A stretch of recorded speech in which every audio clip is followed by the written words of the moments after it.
We have a very interesting and I imagine inspiring speaker for many of you tonight, Carey Caruso. Let me introduce Carey. Carey is a founder's son, and his father, Paul Caruso, was one of the first members of this group, which started in 1977. Carey has brought with him some very old directories from the 70s and 80s, and we'll hear some of his stories. So he was, from day one, he was there. Okay, I would like to give a round of applause to Carey. So let me introduce you with Carey, and I think he'll give you a very interesting and compelling story about his own life and teach us all something about some dangers that we all potentially can face if we get carried away with drugs and alcohol.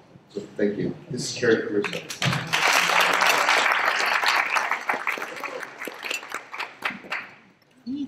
Thank you, Jim. Good evening. Right, we're going to get out of here on time. And clinking plates and clinking glasses, and even the vino don't bother me whatsoever. So drink up, you know. Drink up and take, if you have more than 3 glasses, take one of my cards for the trip home.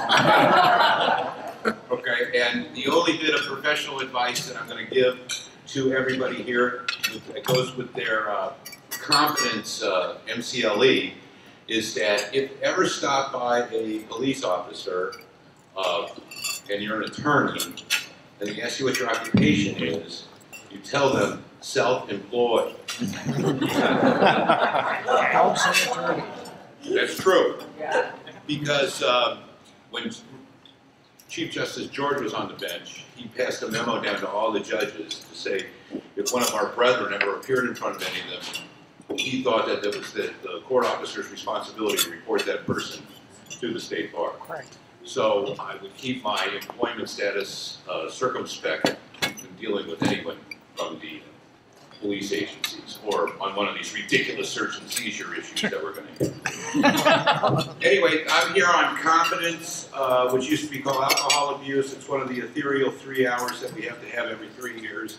And we're going to get through it. It's going to be pretty painless. And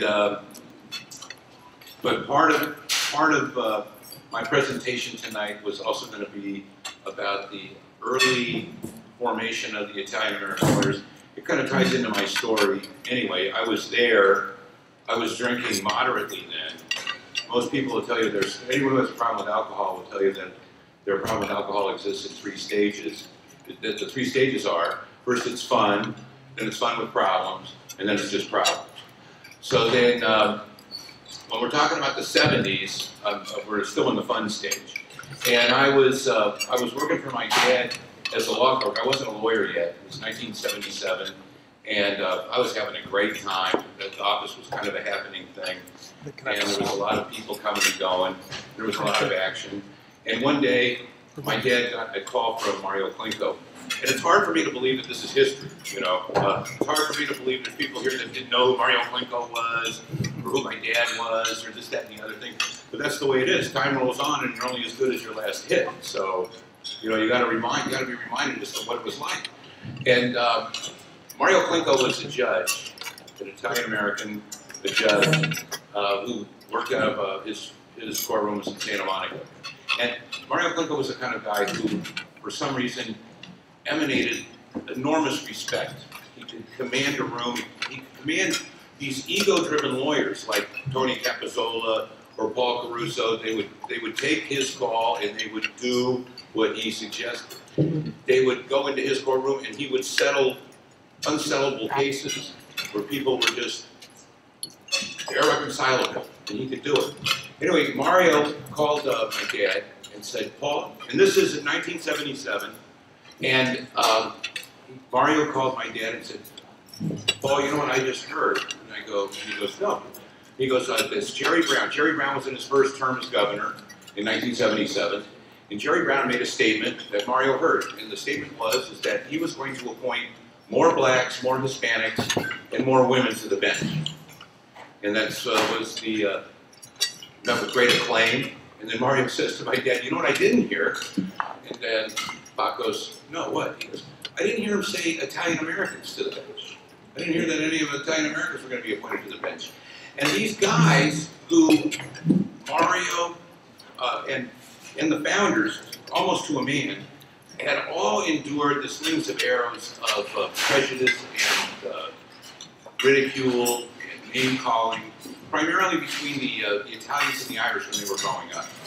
And then, and they carried the scars with them. And then they went into World War II, and they came out and they all worked and they all did the American dream. But later on, and they raised their children, they raised all of us to believe in the American thing and that we were Americans first and like Italians was our heritage. And that was the way we were all raised. But they got this late bloom about their heritage later on. And Mario and the other fellas, they all wanted, this thing started as like a political movement. And that was to get more Italian Americans appointed to the bench. They met, Capozola, Caruso, Pontrelli, Carloni, Damiano. They all got together informally, and they all agreed that they would go through the Parkers and get people's with Italian-sounding names, and they would contact them to see if there was any interest to join an Italian organization. And everyone was given a part of the Parkers, and everyone went through it, and they just made these cold calls to people. And then in April of 1977, there was a meeting at my dad's house, and all the people that had been contacted were invited. And 40 or 50 people showed up. And that was now almost 39 years ago. And from that, my dad was involuntarily elected temporary president. And there was a debate on what to name the organization.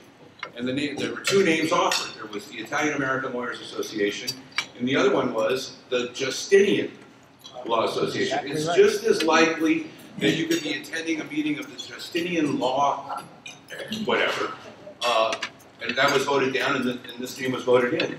And during 77 was more of an organizing thing, but the one thing we did do that year, and again, it shows what the real purpose was in the beginning, was they took a couple of a San Diego Italian American lawyer and a couple other guys went down to the bar convention in San Diego that year and had a state bar breakfast with an Italian judge speaker. And that was to announce our presence to the state bar and to the members of the state bar that we were a viable, ongoing, legitimate organization. At that time, there were no other ethnic bar association. There was only, I think the John Langston bar existed at that time, but the plethora of things that we have today where everybody's covered, we were the first ones. And then we got this hall, I mean, that's always been an attraction for us. But within a couple of years, the organization could lay claim to the fact that it had at least a couple of judges, was influential in having a couple of Italian Americans appointed to the bench, specifically Bob Milano and Bob Fradiani. And then later on, Bruce Sattilli was appointed to the bench during his term as president, which means that we had to endure a year and a half of Larry Crispo and Joe Riccio. So, I mean, the point was that to get more Italian Americans appointed to the bench, and we did that. I mean, that's over time, that's become less of an issue with us because the organization took flight, partially because of this room, partially because of the camaraderie, partially because of the food, and the events that we staged at the beginning were really spectacular stuff. Because Judge Klinko was a member of the Friars Club, we were able to have our initiations and annual events at the Friars Club, which at that time was a big whoop-de-doo. That was the club that Gloria Allred sued to be a member of because it was a male enclave. But it was over in Beverly Hills, and that was another thing. There was all these series of things that legitimized this. We comped the judges. That was one of the smartest things we ever did. We comped the judges, and they were attracted here to... You can clap, but go ahead. As a matter of fact, I think Malcolm X was at that first one. I think he's been coming ever since. But But that was fun. And the meal we got, I mean, I saw the chicken. I think I had the same chicken here 37 years ago, literally. But no, the meal, the room, the camaraderie. It's just amazing to me that that this thing is 39 years old. Next year will be 40 years from that gestation of Mario Klinko making those calls. So that's kind of what had happened. I mean, during that time, just to say in 1978, which was the year that meeting started, the speakers that year were David Roberti, John Vandekamp, Tom Bradley, Evelyn Younger, Rose Bird, and Jerry Brown. That's what we used to do. In 1980, there was a dinner for Mario Klinko at the Beverly Hilton, and it was attended by 900 people. So, I mean, we started up with a bang, and it's great to see it still going on here today. I came along, I was a lawyer in 1980. George West was appointed me to the board as soon as I was, and I spent the 80s being of service to this organization. The Board of Governors meetings, there's a couple of old Board of Governors who are still here tonight. Unbelievable. We used to do that at my dad's house. I would go to Little Joe's and get a tray of lasagna and a tray of salad, and then we'd serve the dinner at the house, and that's where business was taken care of. And then I just kind of rose through the ranks, and my dad was the first president. I was lucky number 13 in 1989.